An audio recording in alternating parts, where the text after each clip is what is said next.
Hi everyone, welcome to HNS Physics. This is your Narsimha. Today in this video I am going to explain a relation between Newton and Dyne. So this relation is useful for 6th class to 12th class students. Now let's see here what is given my relation between Newton and Dyne.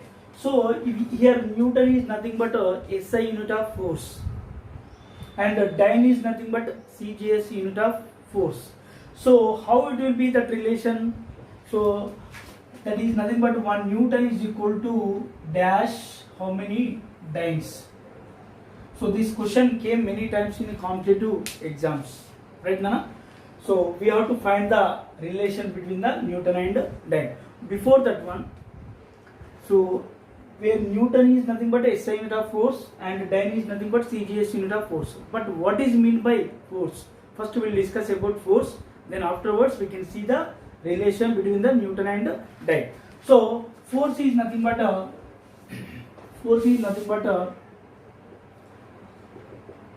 any push or pull is called force. Any push or pull is called force. So that means what now? If you see one object is placed, one ball is placed on the surface. So initially it is rest position. When I apply force on the object, means pushing. Then what happened? Due to that force, the object can come to motion. Means a force can produce acceleration in a body is called force. Like this also we can define a force which can produce acceleration in a body is called force. So or if you see, this is nothing but pushing force. If you take pulling force also, that if you pull the object, what happened Nana here? The object come to motion.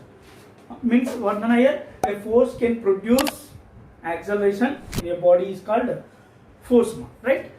If you see, this is the general definition for a force. Now we can come to how we can write that mathematical expression for force. So the mathematical expression for force is nothing but the product of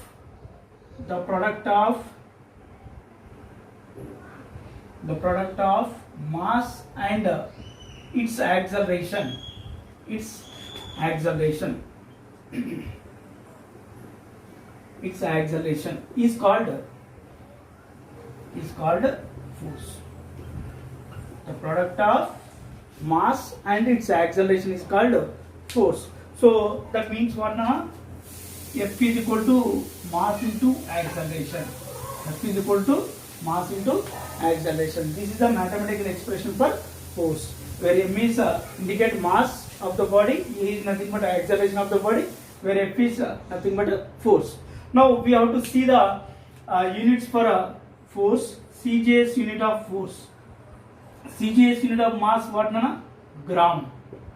CGS unit of acceleration what Nana? Centimeter per second square or by second square. This is nothing but 1 dyne, or other name is 1 dyne. So that means what Nana here? 1 dyne is equal to 1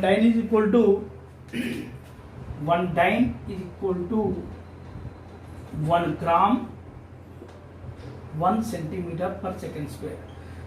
So 1 dyne is nothing but what Nana here? 1 gram 1 centimeter per second square. So how we can define this dyne? Dyne is not a dyne of force, or a force which can produce an acceleration 1 meter per second square in a body of 1 gram is called 1 dyne. Once again, listen my definition. A force which can produce an acceleration in a body of 1 gram is called 1 dyne. Right Nana? Right. Next come to, we'll see SI unit. SI unit what will come Nana here? SI unit of mass is nothing but kg and acceleration meter per second square, or we can write 1 kg meter per second square is nothing but 1 Newton. 1 Newton. So how we can write that 1 Newton is nothing but what here? 1 Newton is nothing but 1 kg 1 meter per second square. So again, how we can define that Newton Meyer? How we can define that Newton? 1 Newton is nothing but 1 kg meter per second square. That means we can define the Newton, a force. Which force now? Here 1 Newton force. A force which can produce an acceleration 1 meter per second square in a mass of 1 kilogram is called Newton. Once again listen to the definition. A force, which force now here? 1 Newton force. A force which can produce an acceleration of 1 meter per second square in a body of 1 kilogram is called 1 Newton. Now we have to see the relation between the Newton and time. So force is nothing but the product of mass and its acceleration is called force. So that is F is equal to ma.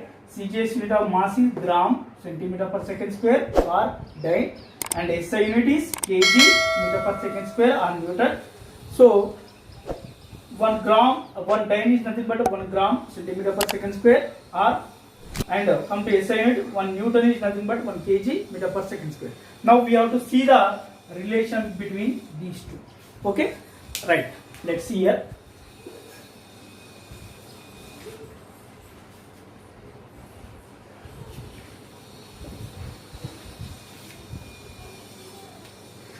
Right now 1 Newton is equal to, already we know, 1 kg 1 meter per second square. But 1 kg is nothing but what, how many grams? 1 kg is nothing but 1000 grams. And 1 meter is nothing but how many centimeters, my here? 100 centimeters. Now we can write here. So write 1 kg is nothing but 1000 grams into, here 1 meter place you can substitute this value 100 centimeter by second square. Now here we can write 1000 into this numerical values, right one side so 1000 into 100 gram centimeter per second square. Now this 1000 and 100 you can write in terms of multiple factors. So that is become 10 to the power of 3 here, 10 to the power of 2 gram centimeter per second square. Here bases are equal, bases are equal, 10 into the 10. So you can add the powers, then what will get? 3 plus 2 gram centimeter per second square. So this is nothing but 10 to the power of 5 gram centimeter per second square is nothing but what, dyne, 1 dyne, which is equal to 1 Newton is equal to. So this is the relation between the Newton and dyne. This is the relation between the Newton and dyne. Here write in bracket 1 dyne is nothing but here 1 gram into centimeter per second square, right? So this is the relation between the Newton and dyne. So this question came many times in competitive exams. Okay, got it now, students? So for more videos, for more information, follow my HNS physics classes. Thank you for everyone.